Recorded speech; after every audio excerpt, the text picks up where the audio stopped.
உலகத்தமிழ் உறவுகளே வணக்கம்.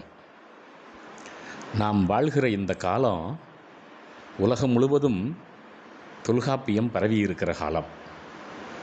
கிட்டத்தட்ட இப்போ 13 மொழிகளிலே தொல்காப்பியம் மொழிபெயர்க்கப்பட்டு வெளியிடப்படுகிறது. தொல்காப்பிய பரப்பு பணியை செம்மொழி தமிழாய்வு மத்திய நிறுவனம் தலைமையில் எடுத்து போட்டுக்கொண்டு செய்திருக்கிறது. இந்த தொல்காப்பிய பரப்பு பணி என்பது மிக கடுமையான ஒன்று. மூலமொழி, இலக்கு மொழி எந்த மொழியிலே மொழிபெயர்க்கப்படுகிறதோ அந்த மொழியிலே மிகச்சிறந்த தலை சிறந்த பேராசிரியர்களை கொண்டு செம்மொழி தமிழாய்வு நிறுவனம் மொழிபெயர்த்திருக்கிறது. இந்திய நாட்டினுடைய தலைமை அமைச்சர் மாண்புமிகு நரேந்திர மோடி அவர்கள் அதனை வெளியிடுகிறார். இந்த 13 மொழிகளில் வெளிவந்திருக்கிற தொல்காப்பியம் இருக்கிறதே, நாம் வாழ்கிற காலத்தில் உலகம் முழுவதும் பரப்பப்பட்டிருக்கிறது. எப்படி இஸ்லாமியர்களுக்கு ஒரு மெக்காவோ, எப்படி விவிலியத்தை பரப்புவதற்கென்று ஒரு வத்திக்கானோ, அதுபோல் செவ்வியல் இலக்கியங்களை பரப்புகிற செம்மொழி நிறுவனம் இந்த தொல்காப்பியத்தை மிக நுட்பமாக பரப்பியிருக்கிறது நண்பர்களே. சான்றாக டாக்டர் உல்ரிக் நிக்கலஸ் அம்மையார் 1954 பிறந்தவர். ஜெர்மன் நாட்டில் இருக்கிற மிகச்சிறந்த தமிழறிஞர். இந்த செவ்வியல் தமிழ், இந்தியவியல் இந்த துறைகளிலே ஆழங்கால் பட்டவர். அங்கே இருக்கக்கூடிய கொலோஜன் யூனிவர்சிட்டியில் தமிழ்துறை தலைவராக இருந்தவர். அங்கே இருக்கிற இந்த இந்திய கழகத்தில் மிகப்பெரிய நூலகத்தை வைத்து தமிழ் நூல்களை எல்லாம் பாதுகாத்து வரக்கூடியவர். அவர் தஞ்சையில் பல மாதங்கள் தங்கி இருந்து சுற்றி இருக்கக்கூடிய சிற்றூர்களுக்கெல்லாம் சென்று தமிழ் பண்பாட்டுகளை ஆராய்ச்சி செய்தவர். 1995 உலகத்தமிழ் மாநாடு தஞ்சையில் நடந்தபோது நான் அவரை சந்தித்திருக்கிறேன். மலேசியா மற்றும் சிகாகோ மாநாடுகளிலேயும் நான் அவரை பார்த்திருக்கிறேன். அவர் தமிழ் கிளாசிக் முத்தொள்ளாயிரம், தமிழ் செவ்வியல் முத்தொள்ளாயிரம் என்கிற தலைப்பில் முனைவர் பட்டம் பெற்றவர். அவருடைய பங்களிப்புகள் மிகப்பெரிய பங்களிப்பு. ஜெர்மனில் 200க்கும் மேற்பட்ட தமிழ் மாணவர்களை, ஜெர்மனிய மாணவர்களை தமிழ் பட்டதாரிகளை ஆக்கிய மிகப்பெரிய அறிஞர். ஐரோப்பிய ஒன்றியத்தில் தமிழ் படித்த ஐரோப்பியர்கள் பல பேர் அவருடைய மாணவர்களாக இருப்பார்கள். அவர் 1970களில் ஜெனட் என்கிற தமிழறிஞரிடம் தமிழ் பயின்றவர். அவர் தான் இந்த தொல்காப்பியத்தை ஜெர்மன் மொழியில் மொழிபெயர்த்திருக்கிறார். உலகத்தமிழ் உறவுகளை நுட்பமாக கவனிக்க வேண்டும். பெரும்பாலும் விவிலியம் மொழிபெயர்க்கப்பட்ட போது ஹீப்ருவிலிருந்து கிரீக்குக்கு போய் ஆங்கிலத்துக்கு போய் தமிழுக்கு வரும்.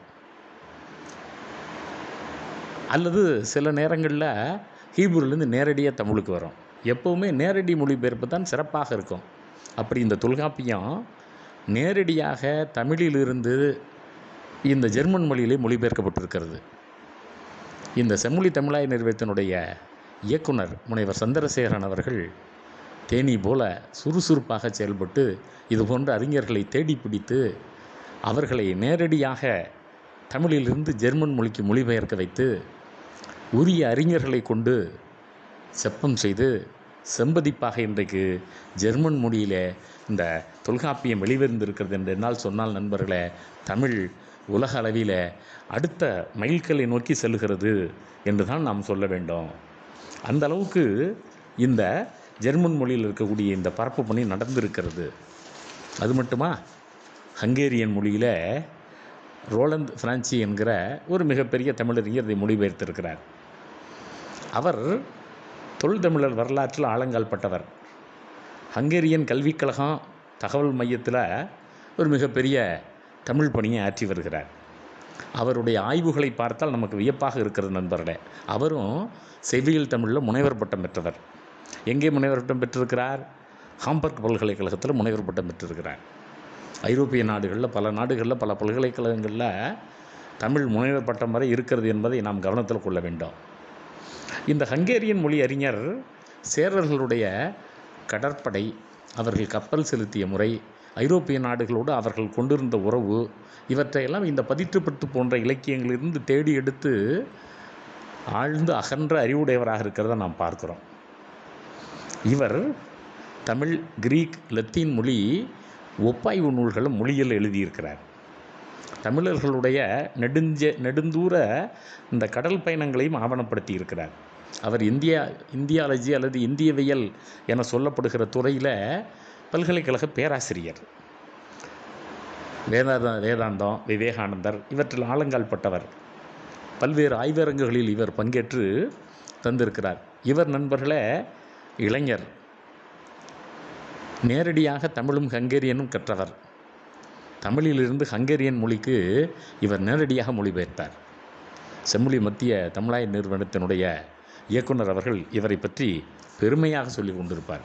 ஒரு இளைஞர், ஆர்வம் மிகுந்தவர், எப்படியெல்லாம் உடனடியாக தொல்காப்பியத்தை ஹங்கேரியன் மொழியிலே மொழிபெயர்த்தாரே என்று வியந்து பாராட்டுவார். தமிழர்களெல்லாம் கொண்டாட வேண்டிய அறிஞர்கள் ஒருவர் இந்த ரோலண்டும் அந்த உல்ரிக் நிக்கலஸ் அவர்களும். ஏனென்றால் ஐரோப்பிய மொழிகளிலே இந்த தொல்காப்பியம் இன்றைக்கு ஆங்கிலத்தை தாண்டி பெரிய அளவில் சென்றிருக்கிறது என்பதை நாம் கவனத்தில் கொள்ள வேண்டும் நண்பர்களே. அதை போலவே மலாய் பல்கலைக்கழகத்தில் மொழியியல் துறையில், சமுதாய மொழியியல் துறையிலையும் பயனாக்க மொழியியல் துறையிலையும் ஒரு மிகச்சிறந்த தமிழறிஞர் இருக்கிறார். தமிழர் முனைவர் செல்வஜோதி ராமலிங்கம் என்கிற அறிஞர். அவர் பல்வேறு துறைகளிலே, அந்த மொழியியல் துறைகளிலே நூற்றுக்கணக்கான கட்டுரைகளை எல்லாம் எழுதியிருக்கிறார். அவருடைய ஆய்வுகள் தமிழில் பெரிய அளவில் வந்திருக்கின்றன. பன்மொழி சூழலில் அந்த சரவாக் மாநில தமிழர் மனப்பாங்கு, ஆங்கிலத்தில் சீனர்களுடைய பங்களிப்பு, அறிவார்ந்த கட்டமைப்பு அணுகுமுறையில் திருக்குறள், இப்படி தமிழிலேயே கவிஞர் பொன்முடி படைப்புகளில் உருவகணி, திருக்குறளில் இடம்பெற்றிருக்கிற உலகாரம், தமிழ் இலக்கணத்தினுடைய வளர்ச்சி, இப்படி இவருடைய பங்களிப்பு ஆய்வு உலகத்தில் மிகப்பெரியதாக இருக்கிறது நண்பர்களே. அந்த செல்வஜோதி ராமலிங்கம் ஐயா அவர்கள் இந்த தொல்காப்பியத்தை மலாய் மொழியில் மொழிபெயர்த்திருக்கிறார். தமிழர்கள் செல்வஜோதி ராமலிங்கம், இந்த ரோலண்ட், இந்த உல்ரிக் இவர்களையெல்லாம் தலையில் வைத்து கொண்டாட வேண்டும். ஏனென்றால் எப்படி திருக்குறளை முதல் வீரமாமுனிவர் மொழிபெயர்த்தாரோ அதுபோல் முதல் தொல்காப்பியத்தை ஹங்கேரியன் மொழியிலேயும், மலாய் மொழியிலேயும், ஜெர்மன் மொழியிலேயும் இவர்கள் மொழிபெயர்த்திருக்கிறார்கள். நம்முடைய தமிழ் கூறும் நல்லுலகம் அவர்களை கூப்பிட்டு கொண்டாட வேண்டும். அதற்கெல்லாம் காரணமாக இருக்கிற செம்மொழி மத்திய தமிழாய்வு நிறுவனத்தினுடைய இயக்குனர் டாக்டர் சந்திரசேகரன் அவர்கள் சந்தடி இல்லாமல் சாதித்திருக்கிறார். அந்த நிறுவனம் சாதித்திருக்கிற சாதனைகள் அளப்பரியவை. அதில் மகுடமாக நான் இந்த தொல்காப்பிய மொழிபெயர்ப்புகளை பார்க்கிறேன் நண்பர்களே. ஸ்பானிஷ் மொழி, நீங்கள் தேம்பாவணி காப்பியம் இந்த ஸ்பானிஷ் மொழி மூலத்திலேருந்து தமிழில் மொழிபெயர்க்கப்பட்டது வீரமாமுனிவரால். அங்கே ரெனாட்டோ டவாலஸ் என்கிற ஒரு ஸ்பானிஷ் மொழி தமிழறிஞர் இருக்கிறார். அவரும் தமிழிலிருந்து ஸ்பானிஷ் மொழியிலே நேரடியாக தொல்காப்பியத்தை மொழிபெயர்த்திருக்கிறார். அவர் தலைப்பு தருகிற போதே நண்பர்களே, தி earliest complete classical linguistic composition தலைப்பு தருகிறார். உலகத்திலேயே மூத்த மொழியியல் படைப்பு இது என்று அவர் சொல்லுகிற போது நாம் வியந்து நிற்கிறோம் நண்பர்களே. இப்படி தொல்காப்பியம் இன்றைக்கு பல்வேறு உலக மொழிகளில் மொழிபெயர்க்கப்பட்டிருக்கிறது. எப்படி விவிலியம் பரப்பப்பட்டதோ, எப்படி திருக்குறள் உலக மொழிகள் வழியாக உலகமெங்கும் சென்றதோ, அதுபோல் தமிழர்களுடைய பண்பாடு, வாழ்க்கை இவற்றையெல்லாம் உலகம் முழுவதும் இவர்கள் கொண்டு செல்கிறார்கள் என்பது நமக்கு மகிழ்ச்சி தருகிறது நண்பர்களே. 1940 கமல் ஃபிலபில் தமிழ் கல்ச்சர் இதெல்லாம் நிறைய கட்டுரைகள் எழுதியிருக்கிறார். அவர் ஆங்கிலத்தில் தொல்காப்பிய எழுத்ததிகாரத்தை மொழிபெயர்த்திருக்கிறார். அந்த கமல் சோழலுடைய மொழிபெயர்ப்பு தமிழில் இலக்குவனார் அவர்கள் மிகச்சிறந்த அறிஞர். பழந்தமிழ், the making of Tamil grammar, இன்னும் தமிழில் தொல்காப்பிய ஆராய்ச்சி, இப்படியெல்லாம் எழுதியவர். அவர் தொல்காப்பியத்தில் ஆங்கிலத்தில் மொழிபெயர்த்தார் நண்பர்களே. அந்த மொழிபெயர்ப்பைத்தான் அறிஞர் அண்ணா அவர்கள் 6ஆம் சின்னப்பர் போப்பாண்டவரிடம் கொண்டு போய் தந்தபோது treasure of our Tamil culture என்று சொல்லி கொடுத்தார். அந்த நூலையும் கமில் சூழலுடைய இலக்கணத்தையும் 1935 பீசா சுப்பிரமணிய சாஸ்திரியார் ஆங்கிலத்தில் மொழிபெயர்த்த தொல்காப்பியத்தையும் இணைத்து அதற்கு மேலே முனைவர் ஆங்கில பேராசிரியர் முருகன் ஐயா அவர்கள் அவருடைய மொழியியல் உரை இதற்கெல்லாம் முத்தாய்ப்பாக ஒரு காலத்தில் தொல்காப்பிய மொழியியல் அகத்திலேங்க தலைமையில் ஒலியியல், ஒலியனியல், உருவனியல் என்றெல்லாம் ஆய்வுகள் அண்ணாமலை பல்கலைக்கழகத்தில் வெளியிடப்பட்டன. அப்புறம் அவர்கள் இந்தியன் ஏர்லியஸ்ட் கிராமர்ஸ் என்றெல்லாம் பல புத்தகங்களை போட்டிருக்கிறார்கள். அதுபோல் முருகன் ஐயா அவர்கள் இந்த தொல்காப்பியத்தை மொழியியல் பார்வையில் மிகச்சிறப்பாக மொழிபெயர்த்திருக்கிறார். இந்த நான்கையும் சேர்த்தே இன்றைக்கு இந்த உலகத்தமிழ் நம்முடைய இந்த செம்மொழி தமிழாய்வு மத்திய நிறுவனம் வெளியிட்டிருக்கிறது நண்பர்களே. ஆக இந்த மொழிபெயர்ப்புகளெல்லாம் நம்மை வியப்பினுடைய விளிம்புக்கு கொண்டு செல்லுகின்றன. இந்திய நாட்டில் இருக்கிற அஸ்ஸாமி மொழி, பி. விஜயகுமார் என்பவர் அஸ்ஸாமி மொழியில் தொல்காப்பியம் வெளியிடப்பட்டு விட்டது. இனி இந்தியாவில் இருக்கிற அஸ்ஸாமியர்கள் தமிழர்களுடைய பண்பாட்டை தெரிந்து கொள்ளப் போகிறார்கள். சாயி கீதா ஹெக்டே என்பவரும் பத்மநாபா குன்னனையா என்பவரும் துளு மொழியில் தொல்காப்பியத்தை மொழிபெயர்த்திருக்கிறார்கள். துளு மொழி இந்த காலங்களில் தான் வளர்ந்து வருகிற மொழி. அதிலேயே நம்முடைய தமிழ் மிகச்சிறப்பாக மொழிபெயர்க்கப்பட்டிருக்கிறது என்பது நமக்கு வியப்பு தருகிறது நண்பர்களே. புலம்பெயர்ந்த தமிழர்கள் பர்மாவில் நிறைய வசிக்கிறார்கள். பர்மீஸ் மொழியில் ராணி நடராஜன் அவர்களும் சபே சாவ்லா கோயா என்கிற பர்மிய அறிஞரும் இணைந்து இந்த தொல்காப்பியத்தை பர்மீஸ் மொழியில் வெளியிட்டிருக்கிறார்கள். இன்றைக்கு இந்த பர்மீஸ் மொழி தொல்காப்பியமும் வெளிவந்திருக்கிறது. உருது மொழியில் அமானுல்லா வெளியிட்டிருக்கிறார் நண்பர்களே. உலகம் முழுவதும் நம்முடைய பாகிஸ்தான் உட்பட பல நாடுகளில் இந்த உருது பேசப்படுகிறது. இந்திய நாட்டில் இந்திக்கு பிறகு அதிகமாக பேசப்படுகிற மொழி உருது. அந்த மொழியிலேயும் நம்முடைய தொல்காப்பியம் இன்றைக்கு அமானுல்லா அவர்களாலே மொழிபெயர்க்கப்பட்டிருக்கிறது என்பது நமக்கு மகிழ்ச்சி தருகிற ஒரு செய்தியாக இருக்கிறது. அதே போல் ஒடிய மொழியில் வசந்தகுமார் பண்டா என்கிற இவர்களெல்லாம் எல்லோருமே பல்கலைக்கழக பேராசிரியர்கள். இந்த பல்கலைக்கழக பேராசிரியர்களை வைத்து கொண்டு இந்த செம்மொழி தமிழாய் மத்திய நிறுவனம் இந்த நூல்களை எல்லாம் வெளியிட்டிருக்கிறது மகிழ்ச்சி தருகிற செய்தி நண்பர்களே. உ. பாலசுப்ரமணியனும் முனைவர் ஐயா நாசிமுத்து அவர்களும் சேர்ந்து இந்தி மொழியில் இந்த தொல்காப்பியத்தை மொழிபெயர்த்திருக்கிறார்கள். இப்படி கன்னட மொழியில் மிகச்சிறந்த மொழிபெயர்ப்பு வந்திருக்கிறது. அப்போ இந்திய மொழிகளான கன்னடம், அஸ்ஸாமி, துளு, உருது, ஒடிய மொழி, இந்தி மொழி என்று இந்திய மொழிகள் இப்படி 13க்கு மேற்பட்ட மொழிகளில் இன்றைக்கு தொல்காப்பியம் உலகம் முழுவதும் எடுத்து செல்லப்பட்டிருக்கிறது நண்பர்களே. இந்த தொல்காப்பிய பரப்பு பணியிலே ஈடுபட்டிருக்கிற செம்மொழி தமிழாய்வு மத்திய நிறுவனம் சங்க இலக்கியம் ஒப்பீடு செய்து தொல்காப்பியமும் சங்க இலக்கியமும் என்று சோனா கந்தசாமி ஐயா அவர்கள் செய்திருக்கிற ஆய்வு மிகப்பெரிய ஆய்வு நண்பர்களே. மிகச்சிறந்த கருவு நூல். தமிழர்கள், தமிழறிஞர்கள், தமிழ் மாணவர்கள் படிக்க வேண்டிய நூல் அது. அது மட்டுமில்லை நண்பர்களே, இலக்கண கலைக்களஞ்சியம் என்று 3 தொகுதிகள் போட்டிருக்கிறார்கள்.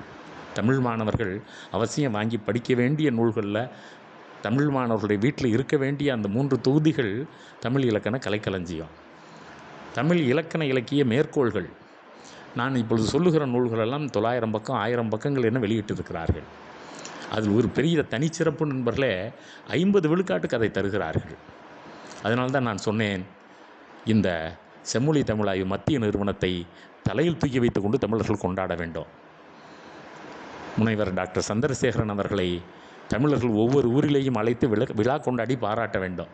ஏனென்றால் நாம் வாழ்கிற காலத்தில் இந்த தமிழர்களுடைய பண்பாட்டு கருவூலமாக இருக்கிற, மொழியியல் கருவூலமாக இருக்கிற, தமிழர்களுடைய அறிவியல் கருவூலமாக, சமூகவியல் கருவூலமாக இருக்கிற தொல்காப்பியத்தை இன்றைக்கு உலகம் முழுவதும் கொண்டு சேர்த்திருக்கிற பணியை இந்த நிறுவனம் மிகச்சிறப்பாக செய்திருக்கிறது. மத்திய அரசாங்கத்திலே IIT எனப்படுகிற இந்திய தொழில்நுட்ப கழகங்கள் இருக்கின்றன, தேசிய தொழில்நுட்ப கழகங்கள் இருக்கின்றன. மொழிக்கு என்று மைய மொழி நிறுவனங்கள், central institute of Indian languages பல இடங்களில் இருக்கின்றன. இன்னும் சொல்லப்போனால் இந்த செம்மொழி தமிழாய்வு மத்திய நிறுவனத்தை போல செம்மொழி தெலுங்கு நிறுவனம், செம்மொழி மலையாள ஆய்வு நிறுவனம், கன்னட ஆய்வு நிறுவனம் என்றெல்லாம் கூட வைத்திருக்கிறார்கள் மொழி அடிப்படையில். இந்த நடுவண் அரசு நிறுவனங்களுடைய தர மதிப்பீட்டு குழு ஆய்வு செய்தபோது இன்றைக்கு நம்முடைய இந்த செம்மொழி தமிழாய்வு மத்திய நிறுவனம் 92 புள்ளிகளை பெற்று முதல் இடத்தில் இருக்கிறது, 2வது இடத்தில் இருக்கிறது. அந்த அளவுக்கு இந்த மத்திய நிறுவனங்களில் மிகச்சிறந்த பணியை, பல்லூடக பணி தனியாக நடந்து கொண்டிருக்கிறது. தொலைக்காட்சியில் இந்தி மொழியில், இந்திய மொழிகளில் தினசரி அந்த காணொளி பேழைகள் ஒளிபரப்பப்படுகின்றன. தகுந்த அறிஞர்கள் வரவழைக்கப்பட்டு இங்கே பதிவு செய்து ஒளிபரப்புகிறார்கள். அத்துணை செவ்வியல் இலக்கியங்களுக்கும் 41 செவ்வியல் இலக்கியங்களுக்கும் செயலிகள், ஆப் இன்றைக்கு வெளியிடப்பட்டு இந்த இயங்கலையில் யார் வேண்டுமானாலும் அந்த ஆப் என சொல்லப்படுகிற செயலிகளை பதிவிறக்கம் செய்து கொள்ளலாம் என்கிற அளவுக்கு தமிழை கொண்டு சென்றிருக்கிறார்கள்.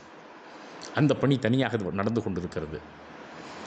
வடநாட்டு மாணவர்களை அழைத்து தமிழ் பண்பாடு தனியாக கற்பிக்கப்படுகிறது. தற்போது கூட சித்த மருத்துவ மாணவர்களை அழைத்து தமிழ் சுவடிப்பதிப்பு தனியாக அவர்களுக்கு, அதில் வடநாட்டு மாணவர்களும் இருக்கிறார்கள் என்பது மிக நுட்பமான செய்தி நண்பர்களே. இப்படி தமிழகத்தில் இருக்கிற முனைவர் பட்ட மாணவர்கள், தமிழகத்தில் இருக்கக்கூடிய ஆய்வு மாணவர்கள், இவர்களெல்லாம் அழைத்து வரப்பட்டு அவர்களுக்கு செவ்வியல் இலக்கிய பயிற்சிகள் அளிக்கப்படுகின்றன. இந்த ஆர்டிஃபிஷியல் இன்டெலிஜென்ஸ் என்கிற செய்யறிவை இன்றைக்கு தமிழாய்வில் இவர்கள் புகுத்தி கொண்டு அதற்கான பயிற்சியையும் தமிழர்களுக்கு தந்து கொண்டு இருக்கிறார்கள். தமிழறிஞர்களுக்கு தந்து கொண்டு இருக்கிறார்கள். உணவு உறையுளெல்லாம் தந்து, அவர்களுக்கு பயணப்படி, அவர்களுக்கு தங்கல் படி எல்லாம் தந்து செய்வது மிகவும் சிறப்புக்குரியது நண்பர்களே. இந்த நிறுவனம் தொடங்கப்பட்ட காலத்தில் சங்க இலக்கியத்தில் பல கல்லூரிகளுக்கும் கொண்டு சென்றார் டாக்டர் ராமசாமி ஐயா அவர்கள். அந்த அடித்தளத்தில் இன்றைக்கு பெரும்பாக்கத்தில் இருக்கிற மிகச்சிறந்த நூலகத்தோடு இருக்கிற இந்த நிறுவனம் இன்றைக்கு செய்திருக்கிற பணி இருக்கிறதே, எல்லா துறைகளிலுமே பதிப்பு பணி தனியாக, கருத்தரங்கு பணி தனியாக, ஆய்வு பணி தனியாக, நிகழ்த்துக்களை ஆவணப்படுத்தி அதற்கான இயங்கலை படிப்புகள் தனியாக, இப்படி ஒவ்வொன்றாக இவர்கள் செய்கிற மொழியியல் துறையில் தனியாக அங்கே நடக்கிற பணிகள், இப்படி ஒவ்வொரு துறையிலேயும் அங்கே இருக்கக்கூடிய ஆய்வலுவலர்கள் மிகச்சிறப்பாக பணிபுரிந்து கொண்டிருக்கிறார்கள். ஒட்டுமொத்தத்தில் இன்றைக்கு இந்த செம்மொழி தமிழாய்வு நிறுவனம் இருக்கிறதே மிகச்சிறப்பாக செயல்பட்டு தமிழை அடுத்த தலைமுறைக்கு சென்று கொண்டு எடுத்து செல்லுகிறது என்பது நமக்கெல்லாம் வியப்பளிக்கிற செய்தியாக இருக்கிறது. ஆகவே இந்த தொல்காப்பிய பரப்பு பணி, அதில் நாம் அனைவரும் நீங்கள் இணையதளத்தில் போய் central institute of classical Tamil என்று அடிப்பீர்களேயானால் 50 விழுக்காட்டில் அவர்களே இலவசமாக அஞ்சல் செலவையும் தந்து புத்தகங்களை அனுப்பி வைக்கிறார்கள். 50 விழுக்காட்டில் உலகம் முழுவதும் இருக்கிற தமிழர்கள் அந்த நூல்களை பெற்றுக்கொள்ளலாம். அப்படி பெற்றுக்கொண்டு அந்தந்த நாடுகளிலே, நீங்கள் வெளிநாடுகளுக்கு செல்லுகிற போது, ஹங்கேரிக்கு செல்லுகிற போது ஹங்கேரியன் மொழிபெயர்ப்பு, ஸ்பானிஷுக்கு செல்லுகிற போது ஸ்பானிஷ் மொழிபெயர்ப்பு, மலேசியாவுக்கு செல்லுகிற தமிழர்கள் மலாய் மொழிபெயர்ப்பு, இப்படி வாங்கி சென்று அங்கெல்லாம் பரப்புவதை நம்முடைய தலையாய பணியாக கொள்ள வேண்டும். ஏற்கனவே மணிமேகலை காப்பியம் 38க்கு மேற்பட்ட மொழிகளிலே மொழிபெயர்க்கப்பட்டிருக்கிறது. சிலப்பதிகாரம் மொழிபெயர்க்கப்பட்டிருக்கிறது. இதில் இந்த தொல்காப்பியம் மொழிபெயர்க்கப்பட்டு வருகிறது, வெளியிடப்பட்டு வருகிறது என்பது தான் நமக்கு இன்னும் மகிழ்ச்சி தரும் செய்தியாக இருக்கிறது நண்பர்களே. தமிழர்கள் வெளிநாட்டுக்கு செல்பவர்கள் அந்தந்த மொழிகளில் இருக்கக்கூடிய இந்த செவ்வியல் தமிழ் இலக்கியங்களை வாங்கி கொண்டு போய் நம்முடைய நண்பர்களுக்கு பரிசளிக்க வேண்டும். அங்கே இருக்கக்கூடிய நிறுவனங்களுக்கு நாம் அன்பளிப்பாக அந்த நூலகங்களை கொண்டு போய் சேர்க்க வேண்டும். இதுதான் தமிழ் பரப்புகிற பணியாக நமக்கு இருக்க வேண்டும். அப்பொழுது தான் தமிழ் இலக்கியமும் தொல்காப்பியமும் உலகம் முழுவதும் பரவும்.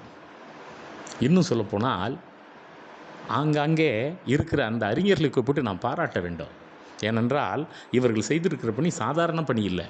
தொல்காப்பியத்தை மொழிபெயர்த்திருக்கிற பணி இருக்கிறதே, அந்த அறிஞர்களை எல்லாம் அழைத்து ஒவ்வொரு ஊரிலேயும் விழா நடத்தி, நீங்கள் தொல்காப்பியத்தை மொழிபெயர்த்ததற்காக நாங்கள் உங்களுக்கு நன்றி கடன்பட்டிருக்கிறோம் என்று வாழ்த்துவது நம்முடைய கடமை நண்பர்களே. தமிழ் இயக்கங்கள், தமிழ் ஆர்வலர்கள், தமிழ் அறிஞர்கள் இவற்றை செய்ய வேண்டும். அனைவருக்கும் நன்றி.